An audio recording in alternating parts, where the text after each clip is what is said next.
జ్ఞానము అంటే ఒక విత్తనం పెట్టాం కదా, అది ఎక్కడ పెడతారు? భూమిలో పెడతారు. పెట్టినప్పుడు ఏమైంది నాన్న? పైకి పెరిగిపోయింది. అయితే పెరిగిన తర్వాత దానికి ఏమొస్తాయి? ఫ్రూట్స్, ఫ్లవర్స్ ఇవన్నీ వస్తాయి కదా. ఇప్పుడు ఈ ఫ్రూట్ తీసుకున్నావు కదా, ఫ్రూట్ తీసుకుని చేతిలో పట్టుకున్న తర్వాత నేను నిన్ను క్వశ్చన్ వేస్తాను. ఏమని? ఈ ఫ్రూట్ ఎక్కడి నుంచి వచ్చింది? ఎలా వచ్చింది? నీకు ఏమన్నా ఫ్రూట్ లో మొక్క కనపడిందా? ఎలా తెలిసింది చెప్పు. నువ్వు చూసేవా?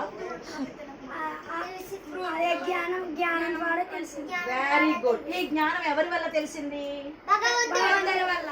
మొత్తం టర్నోవర్ అంతా భగవంతుడిగా ఇచ్చేస్తున్నావు నువ్వు. పెద్దవాళ్ళు చెప్పారు. తర్వాత మనం కొన్ని పుస్తకాలను చదువుకున్నాము. ఆ పుస్తకాలు అందించినటువంటి ఋషులు కానీ పెద్దవాళ్ళు కానీ వాళ్ళు చెప్పినంత సత్యం. అంటే నేను ఆ మొక్క ఎదగడము, దాని గ్రోత్ అంతా చూడలేదు, కానీ ఈ సీడ్ ఏదైతే ఉందో ఈ సీడ్ని భూమిలో పెట్టడం వల్ల ఎంత మొక్క తయారైంది అని నేను శబ్ద జ్ఞానం ద్వారా తెలుసుకున్నాను. జ్ఞానాలు రెండు రకాలు.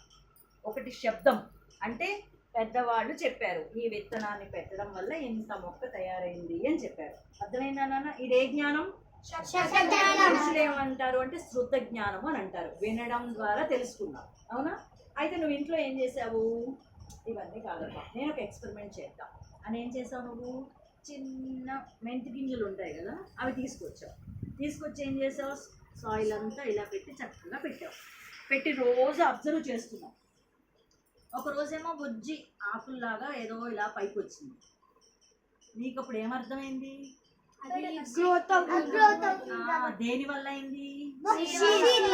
Very good. నువ్వే అనుభవం ద్వారా నువ్వే చేస్తున్నావు. నువ్వే సాయిల్ లో పెట్టావు, దాని నుంచి లీవ్స్ వస్తుంది, రోజు అబ్జర్వ్ చేస్తున్నావు. నువ్వు కొన్నాళ్ళకి ఏమైంది నాన్న?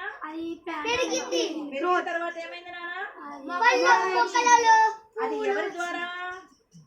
నీ ప్రెసెన్స్ లో. అంటే నువ్వేం చేస్తున్నావు? రోజు దాన్ని అబ్జర్వ్ చేస్తూ వాటర్ వేస్తూ ఇవన్నీ చేయడం వల్ల అది పెరిగి కొన్నాళ్ళకి ఏమైంది? దానికి ఏం కాసాయి?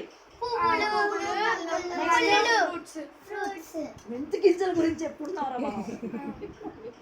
వచ్చాయా లేదా? అంటే ఇదే జ్ఞానం అమ్మా, అనుభవ జ్ఞానం.